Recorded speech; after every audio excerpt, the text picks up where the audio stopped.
We reverse gazumped a greedy landlord, and it was glorious. Gazumping occurs when an agent or seller accepts an offer you make to buy a property at an agreed price, but the property is then sold to someone else. This usually happens when the vendor sells the property for a higher amount. Ooh, I've heard of this happening. Definitely a little sus. This happened 15 years ago, and it's one of the proudest moments of my life. My best friend and her husband have 5 kids together. They lived in an expensive city and rented an old 4-bedroom house for $400 per week. Whoa, that's really cheap. Well, it was 15 years ago. God, just crazy. The house was very run down with a disgusting kitchen. Okay, makes sense. And stink drains, but it was all they could afford at the time. Still, they made it work. The owner was a nice old lady who was extremely wealthy and very fond of my friend. She froze the rent for 5 years and promised to let them buy the house once they saved enough to get a loan from the bank. As she had helped other people in a similar way, they knew they could trust her. So they saved every cent they could. What does Charlotte always say?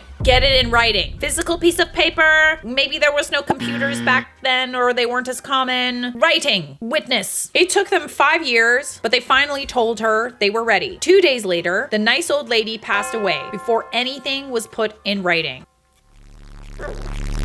Enter the new owners, the lady's 4 children, each extremely wealthy in their own right. They inherited a huge portfolio of properties. When they first spoke to my friends, they assured them that the sale would go through, but they would have to wait until probate had settled. Probate. I feel like that has to do with the will, right? Yeah, okay. Probate is a court process that has to do with like a deceased person's assets. So like the will. Confident, my friends started making changes to the place. They started by stripping wallpaper, painting, and making plans. Okay, again, we're not getting anything in writing. Not a great plan. Finally, probate was settled and the owners agreed to go ahead with the sale for the previously agreed price. My friends applied for the loan, but to their shock, it was refused. The owners had raised the asking price by $80,000 without telling my friends. I am shocked. Shocked. Well, not that shocked. To make things even worse, the house would be put on the open market. In 7 days, there would be an open house, and with the market the way it was, it would probably sell immediately. My friends were devastated. They might be able to borrow enough, but it would take longer than a week to get. To make matters worse, property prices soared and rents have gone up a lot while theirs had been frozen. Not only were my friends going to struggle to get the money, if the place was sold to someone else and they were asking for a higher rent or were evicted, it would be nearly impossible to find an affordable place with more than 2 bedrooms. I was scared for my friends, but also incandescently angry. Those greedy sods were some of the wealthiest people in the city. They were screwing over a struggling family for less than $20,000 each. They didn't need the money. It's pure greed, as it was obvious they always planned to do this. So, while my friends scrambled to come up with the money, I started plotting. I looked up advice on what helps to make a sale. We needed to make the place as undesirable as possible without making my friends look like bad tenants. Ooh. We moved all furniture in from the walls, added some extra furniture, and borrowed ornaments and hung a load of motorcycle memorabilia on the walls. The place felt smaller. Smell. My friend boiled a head of cabbage on on the stove, and we sprayed ammonia around the front and back doors because it smells like all the neighborhood cats had been marking their territory. Oh, this is good. We also poured 24 rotten eggs down the drain to make it smell like sewer gas. Buddy, if I were a buyer and I walked into a place like that, I would be instantly turned off. But also you have to deal with the people who are just buying to tear the place apart and they're only looking at the land. You know what I mean? Neighborhood. We obtained a moldy old couch and dumped it in the front yard of our neighbor across the road with permission. Oh, we're also making the neighborhood look yucky. Neighborhood number 2. We started calling friends for help. Anyone with a loud, crappy car was asked to do a few laps in front of the block during open day. The street was unusually busy that day. Everyone we knew found a reason to drive by. It was practically rush hour. Neighborhood number 3. We called out mates from the rugby club. A big portion of our club are very large men. The next door neighbor set up a barbecue. I love how everyone's rallying. It's so hilarious. In their front yard, and we offered free food and cheap beer. They came on motorcycles wearing their roughest gear. There was quite a crowd. This is expert revenge. This is amazing. Oh yeah, there's a reason why this was posted in Pro Revenge.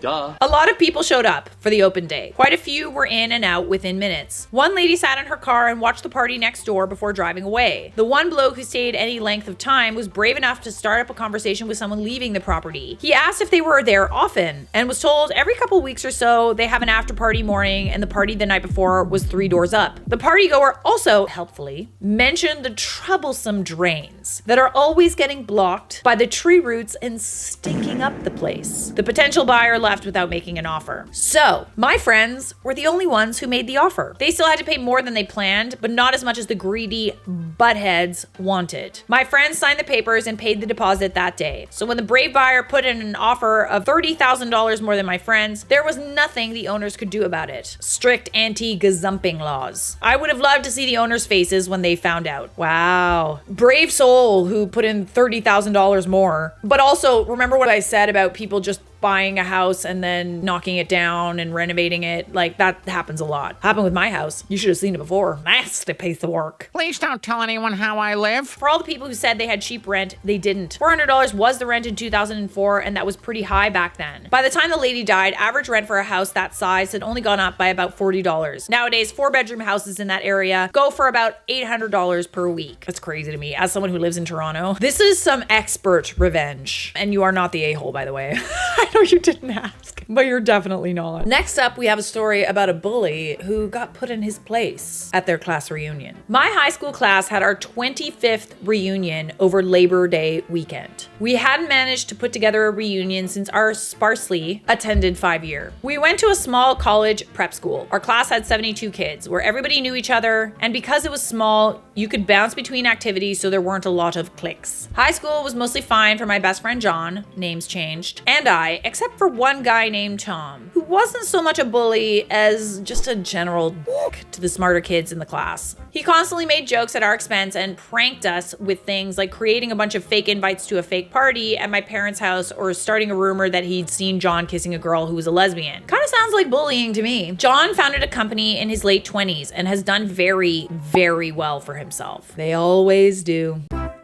He, and to some extent myself, had raised a lot of money for local charity over the years, and recently he spearheaded the construction of a STEM center to be jointly run by several area schools, including our high school. His name got put on the building. This has given him a pretty public profile and made him somewhat locally famous. Yes, his parents had some money, but he has far outpaced them. His company has a marketing assistant that's helped get his name in the news, including being featured by our high school's alumni newsletters and social media. They also manage his social media accounts before he gave up a few years ago due to time and professionalism. All this has nothing to do with ego. He's just an awesome guy, but knows that his company's profile and revenue has risen because of his personal profile. Tom has, since college, always been kind of a flashy, self-promoting grifter, get-rich-quick kind of guy. Because of social media, I know he first tried to be a white rapper and DJ in the early 2000s, then has bounced from car sales to real estate, investing that sounds more like mortgage fraud, to some private equity sounding investment group, and now has some crypto bro thing going on. He sounds like the male equivalent of like an MLM girl. Through the years, he heavily promoted himself on social media and tried to do the whole pay me to teach you investment strategy thing. He even DM'd me several times with investment opportunities to which I never responded. Fast forward to last weekend. John hosted a part of the reunion at his house/barn. He has several acres. About 50 alumni plus spouses and probably 20 kids showed up. John and I, our spouses, and a few friends pretty much camped out on chairs on a side patio and mostly didn't bother to mingle. We were all drinking and catching up. Mid-evening, Tom came over to us to glad hand John. What is glad hand? I feel like you're also from like Australia or something. Glad hand is something that describes a warm, often insincere greeting to gain favor. We're learning so many new words. John stayed calm and exchanged general pleasantries, but quickly Tom launched into some BS. You know, you have done well, but you could make a lot of money in crypto. John interrupted him with, "I'm sorry, I didn't catch who you're with. Is your wife one of our classmates?" Oh, hit him with the, "Sorry, who are you?" That doesn't work with everyone, obviously. I don't do this with like friends, like old friends, but I do it sometimes if I run into like guys that I used to see for like not a very long amount of time that kind of treated me badly. It's very satisfying. "Oh, sorry, what was your name again?" You could tell Tom was a bit taken aback. No, I'm Tom. We were classmates. Don't you remember? I used to razz you." John scratched his head and said, "Not really. I think I have a pretty good memory of our class, but I don't remember you at all." Then John got serious while giving a small wave to his event planner, Ashley, nearby. "Listen, I get approached all the time like this because of my business. I get it, but this is my home and a private event." Oh my God. Then looking at Ashley, he said, can you take a moment to verify the guest list? I'm not sure what's going on here. Thanks. Oh, that's embarrassing. Ashley then addressed Tom while giving him a fake smile. Right this way, sir. We just need to verify your ID against the guest list. I'm sorry. I hope you understand. Tom followed her off in a bit of a huff. John sat back down, giving me a wink, and then said to the group, it's unfortunate. I have to be careful. Someone else piped up and said, yeah, that was Tom. He was in our class. John shrugged and said, must not have interacted with him much, then changed the subject. 20 or so minutes later, Tom returned with a classmate who largely organized the weekend and had been friends with him in high school. She said, I hear you don't remember Tom. He was in our class for all 4 years. He played on the football team. John shrugged and said, I'm sorry. Sometimes people just fail to leave an impression on me. I hope you enjoy my home and have a lovely weekend. That's some king shit. King John at work. At that, he turned to his wife and said, now let's go check on the important people. Make sure the kids are having fun. John texted me a few minutes later and said, that was fun. Oh, that was so delectable. Why is everything just so satisfying today? Honestly, kind of the audacity of Tom. His word was razz. He knows that he bullied John in high school, yet still somehow has the audacity to approach him at his house at a private event to razz him a little more and just say, oh, buddy, I know you make me big shit now, but like you could be making more money. What I feel like Tom could have gone about this so different. The way that he approached John is just so like, kind of one-upping him a bit. I feel like he could just say, hey man, I'm so proud of you. You've done so well for yourself. And by the way, like, I was kind of a dick back then. I'm really sorry for how I treated you. No.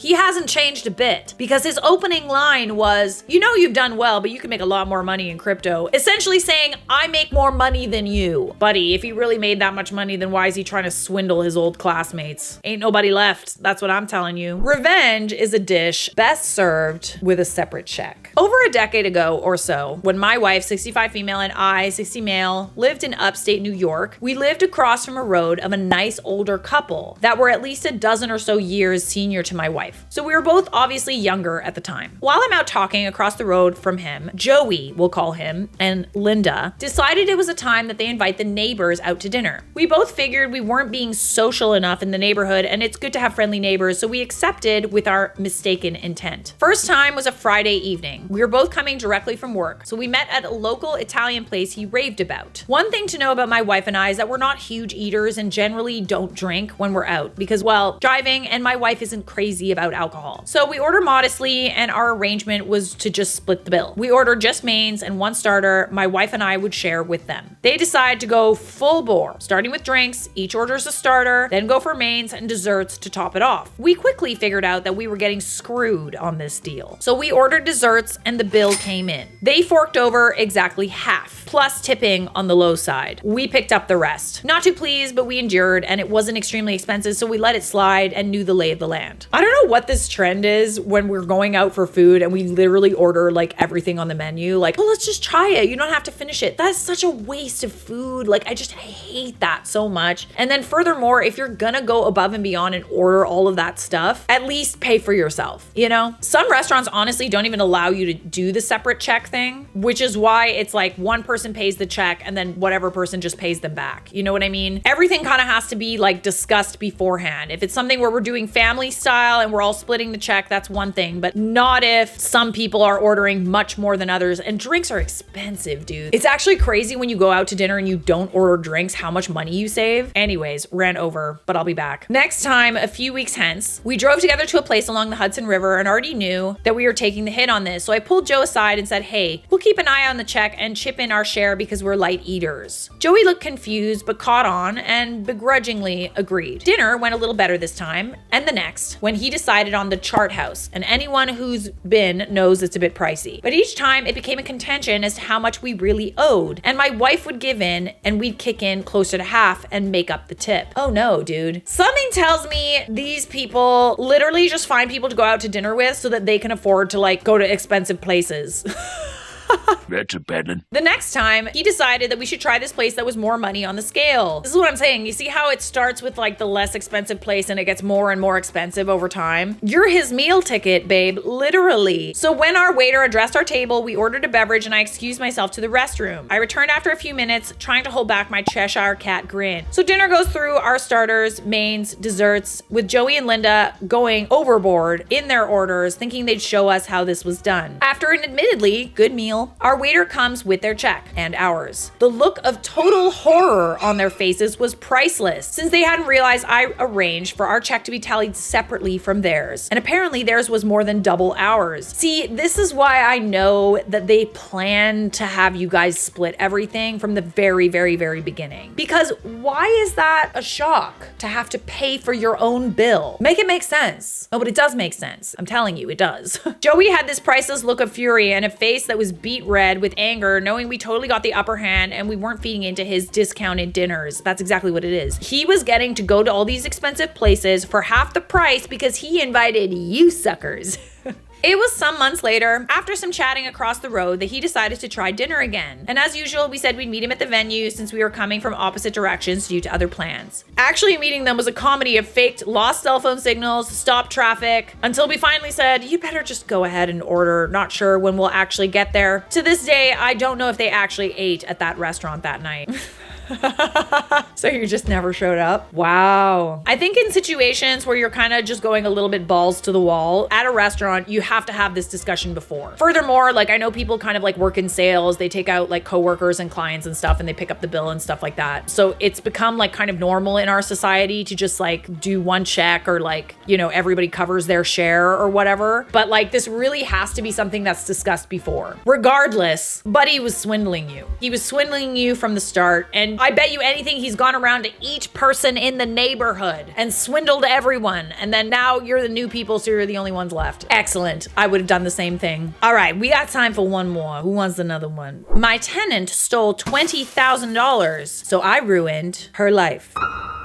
I own an apartment in NYC Manhattan and decided to rent it out furnished and move to the house I had bought for my infirm mother and take care of her on a full-time basis. She's 87. The rental income was to become my main source of income. My new tenant, a middle-aged woman from Queensland, Australia, lacked previous landlord references, since she said she'd owned and lived in her home for 30 years. She was gainfully employed, met the financial criteria to qualify, and provided some solid letters of reference. Long story short, she stopped paying rent 7 months into her 1-year lease. My attempts to contact her were unsuccessful, so I took her to housing court and had her evicted and sued for damages in small claims court. Damaged microwaves, stained sofas, apartment left in a filthy condition. As you can imagine, she skipped the court dates, surreptitiously, such good words today, moved out of the apartment, completely ghosted me, and fled back to Australia, where it would be very expensive for me to remotely hire a local lawyer to domesticate the financial judgment and garnish her wages. I was adamant that she wasn't gonna do this to any other landlord, and I plotted my revenge.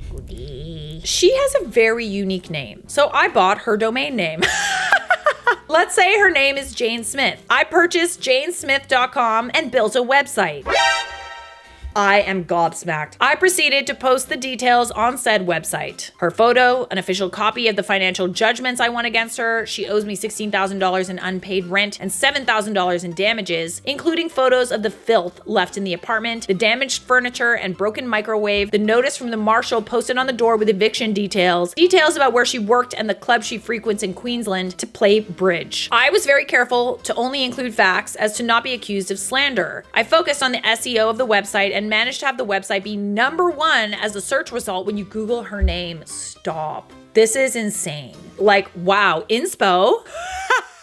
Then I sat back and looked at the stats of the website visits, which showed her employer had visited the site, and I also got emails from some people who had seen her at a professional conference she attended and wanted to let me know her whereabouts. In addition, I communicated with the people who wrote letters of reference on her behalf, which she submitted when she applied for the apartment, and told them about her unscrupulous behavior. It's now going to be 3 years. I still own her domain name, website is still up, and it still gets visitors, and if you Google her name, it's still at the top of the rankings. You know, all she had to do was pay you back. Although keeping the website going is costing me money, satisfaction of knowing that she'd been publicly unmasked and can't swindle others continues to give me great satisfaction. She arrogantly and callously cost me $20,000 in unpaid rent and damages, and it is now costing her far more than she saved in unpaid rent. Any job she applies for, any apartment she tries to rent, anyone she tries to date will know the truth behind the mask. Angela in Queensland, you know. Fuck around and find out. My goodness, 3 whole years. And she didn't think, oh, maybe I should contact this person and pay them the money that I owe them. I would not want to get on your bad side, OP. That is cray cray. OP said, I just renewed the domain name for another year. Oh my goodness. Hilarious. Honestly, inspo, don't get any ideas. Remember to use facts only. Subscribe,